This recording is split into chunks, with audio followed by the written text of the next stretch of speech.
तो जहां एक तरफ लोकसभा चुनाव के छठे चरण के लिए अब चुनावी समर जो है वो सजता हुआ नजर आ रहा है, तो वहीं 5 चरणों के चुनाव जो हैं वो संपन्न हो चुके हैं। इन 5 चरणों के चुनाव का मतदान जब संपन्न हुआ तो उस दौरान कई ऐसी हॉट सीट थी जिन पर दिग्गजों की किस्मत दांव पर लगी हुई थी। आपको बताएं कि इस पूरे 5वें चरण के दौरान चाहे लखनऊ का जिक्र कर लीजिए, अमेठी का जिक्र कर लीजिए या फिर रायबरेली का जिक्र कर लीजिए, इन सीटों पर दिग्गजों की किस्मत अब ईवीएम में कैद हो चुकी है। और यही कारण है कि अब जो है वो पूरा मतदान संपन्न होने के बाद इंतजार 4 जून का है। इसी से जुड़ी एक रिपोर्ट आप तक पहुंचाते हैं।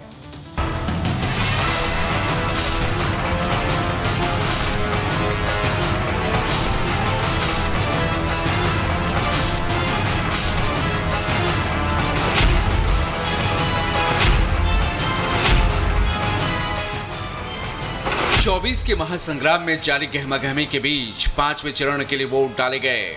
यानी देश में 7 में से 5 चरणों के चुनाव पूरे हो चुके हैं और अब तक 543 में से 429 सीटों के नतीजे ईवीएम में कैद हो चुकी है। 5वें चरण की बात करें तो 6 राज्यों और 2 केंद्र शासित प्रदेशों की 49 सीटों पर जनता जनार्दन ने वोट डाले, जिसमें कुल 57.35% वोटिंग हुई। सबसे ज्यादा पश्चिम बंगाल में 73% और सबसे कम महाराष्ट्र में 48.88% मतदान हुआ। ये चरण बेहद अहम इसलिए रहा क्योंकि इसमें कई दिग्गजों की साख दांव पर लगी है और अब इनके भाग्य का लेखा ईवीएम में कैद हो चुका है, जिसका पिटारा 4 जून को ही खुलेगा। जिन हाई प्रोफाइल सीटों पर वोटिंग हुई उनमें अमेठी से केंद्रीय मंत्री स्मृति ईरानी, लखनऊ से रक्षा मंत्री राजनाथ सिंह, महाराष्ट्र के मुंबई उत्तर लोकसभा सीट से केंद्रीय मंत्री पीयूष गोयल मैदान में थे। गौरीगंज में विकसित भारत के संकल्प के साथ गरीब कल्याण एवं महिला शक्ति को समर्पित एक नेता को, एक राष्ट्र सेवक को मैंने अपना मत दिया। सीटों के बारे में कोई प्रेडिक्ट मैं नहीं करना चाहूंगा इस समय। अब देखिए, फैसला तो जनता के हाथों में है, लेकिन हम लोगों का एनडीए का संकल्प 400 प्लस का। जनता जनार्दन देश के एक उज्जवल भविष्य के लिए अपना निर्णय देगी।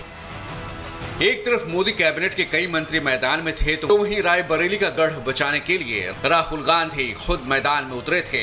रायबरेली में कांग्रेस की प्रतिष्ठा दांव पर लगी है क्योंकि रायबरेली लोकसभा सीट पर सालों से हाथ का कब्जा रहा है। यही नहीं, बिहार की हाजीपुर और सारण सीट पर सबकी नजरें हैं, जहां सारण सीट पर बीजेपी के मौजूदा सांसद राजीव प्रताप रूडी के सामने लालू प्रसाद यादव की बेटी रोहिणी आचार्य हैं, तो वहीं हाजीपुर सीट पर चिराग पासवान खुद मैदान में हैं। लोकसभा के साथ ही 3 राज्यों में विधानसभा चुनाव के लिए भी वोट डाले गए। ओडिशा विधानसभा के सेकेंड फेज में 35 सीटों पर 60% मतदान हुआ। झारखंड के गांडे विधानसभा सीट पर 68.26%, तो वहीं लखनऊ ईस्ट सीट पर 52.25% वोटिंग हुई। 5वें चरण में जहां सियासी दिग्गज वोटिंग करते नजर आए तो वहीं लोकतंत्र के महापर्व में फिल्मी सितारों ने भी बढ़ चढ़कर हिस्सा लिया। लोकसभा के 5वें चरण में मायानगरी मुंबई में फिल्मी सितारों ने मताधिकार का प्रयोग किया। अक्षय कुमार, आमिर खान, अनुपम खेर, राजकुमार राव समेत कई दिग्गज सितारों ने वोट डाले।